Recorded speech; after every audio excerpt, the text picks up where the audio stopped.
So Lewis Hamilton will be a Ferrari driver in 2025. Something that not many would have expected when Lewis signed an extension with Mercedes in August 2023. Well, this has happened, it's official now. And now what we have in front of us is a prospect of Lewis being a Ferrari driver, being part of an iconic team. There are many that have given their predictions already. There are many that are very happy and even hopeful and optimistic about how the whole partnership is going to pan out. Whether that happens or not is a debate for another day. Having said that, Lewis Hamilton's stint at Ferrari, it's either going to make or break his claim to be the greatest of all time. Now, first of all, before we proceed, I think it is important that we take into cognizance the kind of risk that Lewis Hamilton has taken and the kind of challenge that waits for him at Ferrari. When we talk about Ferrari, we are talking about a team that has essentially become a team where no driver wins. From 1980 to 2024, that's a 44-year period. During this time, there have been multiple world champions that have driven for that team. And except Michael Schumacher and his legendary stint with Ferrari, every other driver has failed. From 1980 to 2024, we've had multiple world champions like Alain Prost, Nigel Mansell, Fernando Alonso, and Sebastian Vettel try their hand at becoming a champion with Ferrari, and all of them have failed. During this time, there have been only two drivers that became world champion with Ferrari. One was Michael Schumacher, the second was Kimi Raikkonen, who succeeded Michael Schumacher and won the title in his first year with the team. Other than these two, so many drivers have come and so many drivers have failed. This is the challenge in front of Lewis right now as he tries to succeed at Ferrari. Secondly, having a young and talented teammate like Charles Leclerc.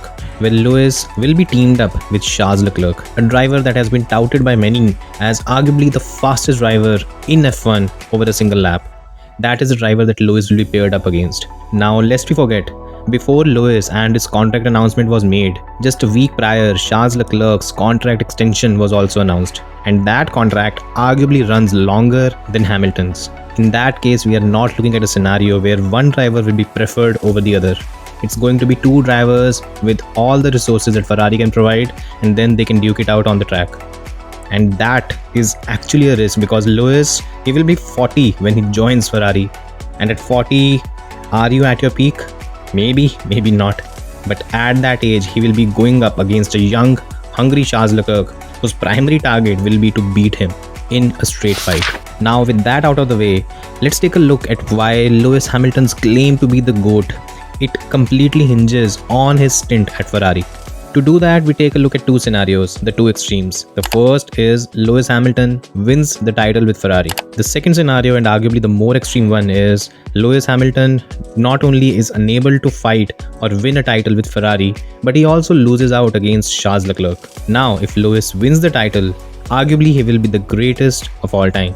If he does not, he's completely out of the debate for being the greatest of all time. And you cannot mention him in that bracket ever again. Now, first of all, why Lewis Hamilton will be considered the greatest of all time if he does win with Ferrari is because, well, none of his contemporaries were able to do it. Now, Lewis Hamilton ideally belongs to a generation which had two other elite drivers. They were Fernando Alonso and Sebastian Vettel. Now, Fernando Alonso drove for Ferrari from 2010 till 2014. During the time, he came close to winning the title twice, in 2010 and in 2012. He was unable to get that done, however, and then at the end of 2014, he left for McLaren. On the other hand, Sebastian Vettel joined the team in 2015, and even he had two runner-up positions in 2017 and 2018. Arguably, he never really came close to winning the title, to be fair, and by the end of 2020, that relationship ended. Now, when we talk about this generation of drivers, Lewis Hamilton tends to be rated a bit higher than these two, primarily because of the success that he's had. Alonso has 2 titles, Vettel has 4, while Lewis has 7 of them. However, there is one caveat in each of these cases. When Fernando Alonso had the car to win the title, he was able to do that. When Sebastian Vettel had the car to win the titles, he got it done. Similarly, Lewis Hamilton, whenever he's had the chance to win the title, more often than not, he's got it done. Hence, at the end of the day, the success does hinge on the car that you have. And whenever these drivers have had the car, it does appear that the success or the accolades is similar to the number of years they had a competitive car. If Lewis is able to win with Ferrari, then it puts him in a completely different bracket compared to an Alonso or a Vettel who tried for multiple years but failed. And that kind of accomplishment will just put him at a step where neither Vettel or Alonso were ever able to reach. Secondly, a driver that tends to be termed the greatest of all time, Michael Schumacher, something that stands out for him is, especially in Ferrari's record in the last 40-45 years, is the fact that he's the only driver who had a sustained level of success with the team. He won 5 consecutive titles with Ferrari, while talents like Vettel, Alonso, Prost, they were unable to do it. And that is why Michael Schumacher tends to be ranked at a very high pedestal. To add to it, the accolades that he also has 7 world titles like Lewis does. Now, if Lewis goes to Ferrari and he wins a title, then not only will he jump Michael Schumacher with 8 world titles, he would also mirror the accomplishment that Michael had. To add to this, Lewis would have won world championships with 3 different teams. That is unprecedented in Formula 1, and you might even have to go as far back as Fangio to have something like this.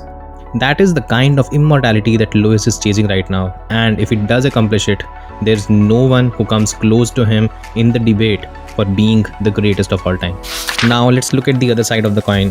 What if Lewis Hamilton fails? He even gets outperformed by Charles Leclerc. In that scenario, he's out of the debate of being the greatest of all time.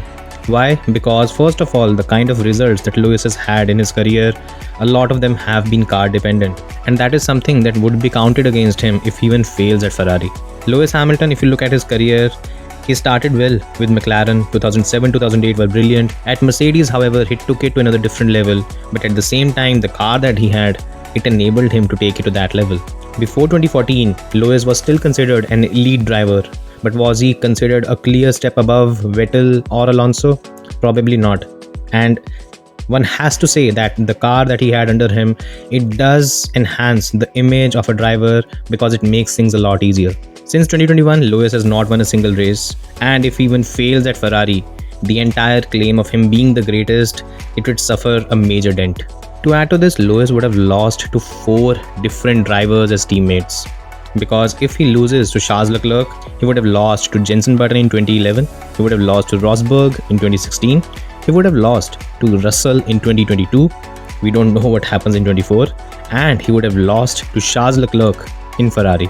That's 4 different drivers that have beaten him. Now, of course, the caliber of these drivers, it's right up there. But when you're battling to be the greatest of all time, you cannot be losing to these many drivers and still have the claim to be the greatest in F1. Finally, the biggest knock against Lewis would be the fact that he was unable to build a team to become a title winner. Now, Lewis moved to Mercedes in 2013.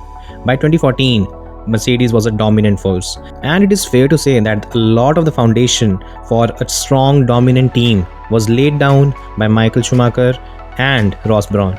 Sure, Lewis and Toto Wolff, they continued and sustained that success, but the groundwork was already done before they even joined the team. If Lewis fails to succeed at Ferrari, this would be a major knock against him. Finally, in conclusion, at the end of the day, the step that Lewis has taken when it comes to joining Ferrari, it is a risky one, and you have to commend him for that. At the same time, if he succeeds, we are looking at the greatest of all time. If he fails, his legacy will suffer a major dent. So these are my views. What do you guys think? Do you guys think Lewis Hamilton will be considered the GOAT if he ends up winning at Ferrari? On the other hand, if Lewis fails, does his legacy suffer a major dent? Do let me know in the comment section. Thanks for watching. Please like, share and subscribe. I'll see you next time.